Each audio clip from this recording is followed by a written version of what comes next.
ಜಿಲ್ಲಾಡಳಿತ, ಜಿಲ್ಲಾ ಪಂಚಾಯತ್, ಪ್ರವಾಸೋದ್ಯಮ ಇಲಾಖೆ ಹಾಗೂ ಕನ್ನಡ ಮತ್ತು ಸಂಸ್ಕೃತಿ ಇಲಾಖೆ ಆಶ್ರಯದಲ್ಲಿ ವಿಶ್ವ ಪ್ರವಾಸೋದ್ಯಮ ದಿನಾಚರಣೆ ಪ್ರಯುಕ್ತ ನಂದಿಗಿರಿ ಧಾಮದಲ್ಲಿ ಸ್ವಚ್ಛತಾ ಆಂದೋಲನ ಇಂದು ಹಮ್ಮಿಕೊಳ್ಳಲಾಗಿತ್ತು. ವಿಶ್ವ ಪ್ರವಾಸೋದ್ಯಮ ದಿನಾಚರಣೆ ಅಂಗವಾಗಿ ನಂದಿಗಿರಿ ಧಾಮದಲ್ಲಿ ಸ್ವಚ್ಛತೆ ಕುರಿತು ಅರಿವು ಮೂಡಿಸುವ ಉದ್ದೇಶದೊಂದಿಗೆ ಸ್ವಚ್ಛತಾ ಹಿ ಸೇವಾ ಪಾಕ್ಷಿಕ 2024 ಕಾರ್ಯಕ್ರಮದಡಿ ಪ್ರವಾಸಿಗರಿಗೆ ಹಾಗೂ ಸಾರ್ವಜನಿಕರಿಗೆ ಅರಿವು ಮೂಡಿಸಲಾಯಿತು.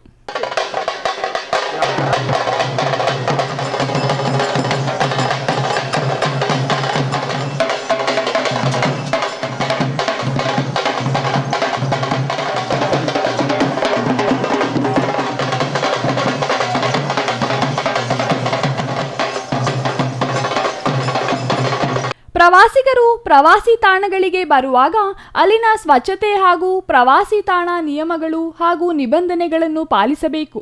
ಪ್ಲಾಸ್ಟಿಕ್ ವಸ್ತುಗಳನ್ನು ಬಳಸಬಾರದು. ಪ್ಲಾಸ್ಟಿಕ್ ಮುಕ್ತ ಪ್ರವಾಸಿ ತಾಣವಾಗಬೇಕು. ರಾಜ್ಯದಲ್ಲಿ ನಂದಿಗಿರಿಧಾಮ ಒಂದು ಪ್ರಮುಖ ಪ್ರವಾಸಿ ತಾಣವಾಗಿದೆ. ಪ್ರವಾಸಿಗರು ಯಾವುದೇ ತೊಂದರೆ ಮಾಡಿಕೊಳ್ಳದೆ ಮುಂಜಾಗರೂಕತೆ ಕ್ರಮ ವಹಿಸಬೇಕು. ಪ್ರವಾಸಿಗರು ಪ್ರವಾಸಿ ತಾಣಗಳನ್ನು ಸ್ವಚ್ಛತೆಯಿಂದ ಕಾಪಾಡಿಕೊಳ್ಳಬೇಕೆಂದು ಕೋರಿದರು. ಜಿಲ್ಲಾ ಪಂಚಾಯತ್ ಯೋಜನಾಧಿಕಾರಿ ಈಶ್ವರಪ್ಪ ಮಾತನಾಡಿ, ವಿಶ್ವ ಪ್ರವಾಸೋದ್ಯಮ ದಿನಾಚರಣೆ ಶುಭಾಶಯ ತಿಳಿಸಿ, ನಂದಿಗಿರಿ ಧಾಮದಲ್ಲಿ ಪ್ಲಾಸ್ಟಿಕ್ ಮುಕ್ತ ಸ್ವಚ್ಛತೆ ಆಂದೋಲನ ಹಮ್ಮಿಕೊಂಡಿದ್ದು ಪ್ರವಾಸಿಗರಿಗೆ ಮತ್ತು ಸಾರ್ವಜನಿಕರಿಗೆ ಜಿಲ್ಲಾಡಳಿತ ಮತ್ತು ಜಿಲ್ಲಾ ಪಂಚಾಯತ್ ಹಾಗೂ ನಗರಸಭೆ ಸ್ವಚ್ಛತಾ ಕಾರ್ಯಾಗಾರದಿಂದ ಸ್ವಚ್ಛತೆಯ ಅರಿವಿನ ಕಾರ್ಯಕ್ರಮವನ್ನು ಸ್ವಚ್ಛತೆಗೊಳಿಸುವ ಕಾರ್ಯದಲ್ಲಿ ಯಶಸ್ವಿಯಾಗಬೇಕೆಂದು ಪ್ರವಾಸಿಗರು ಮತ್ತು ಸ್ಥಳೀಯರಿಗೆ ಮನವಿ ಮಾಡಿದರು. ಪ್ರವಾಸೋದ್ಯಮ ಮತ್ತು ಶಾಂತಿ ಅನ್ನೋ ಒಂದು ಶೀರ್ಷಿಕೆ ಅಡಿ ಮಾಡ್ತಾಯಿದ್ದೀವಿ. ಈ ಒಂದು ಕಾರ್ಯಕ್ರಮದಲ್ಲಿ ಸಹ ಪ್ರತಿಜ್ಞಾ ವಿಧಿಯನ್ನು ಸಹ ತಗೊಂಡಿರ್ತೀವಿ. ಸುಮಾರು 200ರಿಂದ 250 ಸ್ವಯಂ ಸೇವಕರು ಈ ಒಂದು ಕಾರ್ಯಕ್ರಮದಲ್ಲಿ ಪಾಲ್ಗೊಂಡಿದ್ದೀವಿ. ಮುಖ್ಯ ಉದ್ದೇಶ ಏನು ಅಂದರೆ, ಯಾವುದೇ ಒಂದು ಪ್ರವಾಸಿ ತಾಣಗಳಿಗೆ ಪ್ರವಾಸಿಗರು ಭೇಟಿ ನೀಡುವಾಗ ಅಲ್ಲಿಯ ಒಂದು ಸ್ವಚ್ಛತೆಯನ್ನು ಮನವರಿಕೆ ಮಾಡಿಕೊಂಡು ನಮ್ಮ ಕಡೆಯಿಂದ ಯಾವುದೇ ರೀತಿ ಅಂದರೆ ಯಾವುದೇ ಪ್ರವಾಸಿಗರ ಕಡೆಯಿಂದ ಯಾವುದೇ ರೀತಿ ಅಲ್ಲಿ ತೊಂದರೆಗಳು ಉಂಟಾಗಬಾರ್ದು. ಉದಾಹರಣೆಗೆ, ಈ ನಂದಿ ಬೆಟ್ಟಕ್ಕೆ ಬರುವಾಗ ರೋಡಿನ ಅಕ್ಕಪಕ್ಕದಲ್ಲೂ ಸಹ ಈ ಕೋತಿಗಳು ಭಾಳ ಇರ್ತವೆ.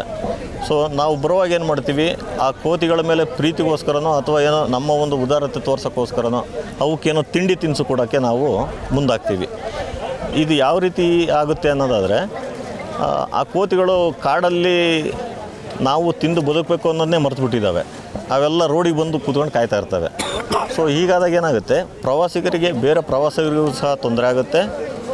ಅದರ ಮೂಲ ಏನು ಕೋತಿಗಳ ಅವು ಜೀವನ ಶೈಲಿಯಿಂದ ನಾವು ಬದಲಿಸ್ದಂಗೆ ಆಗುತ್ತೆ. ಸೊ ಇವೆಲ್ಲ ತೊಂದರೆಗಳಿಗೆ ನಾವು ಎಡೆ ಮಾಡಿಕೊಡಬಾರ್ದು. ಈ ವೇಳೆ ಕಲಾ ತಂಡಗಳೊಂದಿಗೆ ಅರಿವು ಮೂಡಿಸುವ ಮೂಲಕ ಪ್ರದರ್ಶಿಸಲಾಯಿತು.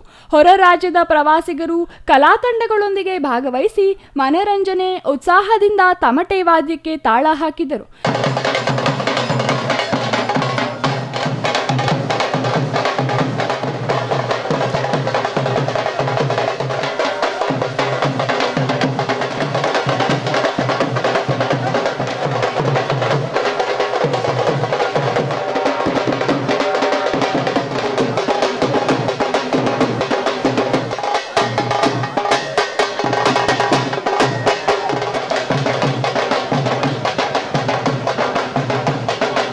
ನಂತರ ಪ್ರವಾಸೋದ್ಯಮ ದಿನಾಚರಣೆ ಘೋಷವಾಕ್ಯ ಹಾಗೂ ಪ್ರತಿಜ್ಞಾ ವಿಧಿಯನ್ನು ಬೋಧಿಸಿ ಜಾಗೃತಿ ಮೂಡಿಸಲಾಯಿತು. ಇನ್ನು ಕಾರ್ಯಕ್ರಮದಲ್ಲಿ ಪ್ರವಾಸೋದ್ಯಮ ಇಲಾಖೆ, ಜಿಲ್ಲಾ ಮಟ್ಟದ ಅಧಿಕಾರಿಗಳು ಹಾಗೂ ನಗರಸಭೆ ಪೌರಾಯುಕ್ತರು, ಪ್ರವಾಸಿಗರು, BGS PU ಕಾಲೇಜ್ನ NSS ವಿದ್ಯಾರ್ಥಿಗಳು ಹಾಗೂ ಸಾರ್ವಜನಿಕರು ಸ್ವಚ್ಛತಾ ಕಾರ್ಯದಲ್ಲಿ ತೊಡಗಿದ್ದರು. Nandakumar, CTV news, Chikkaballapur.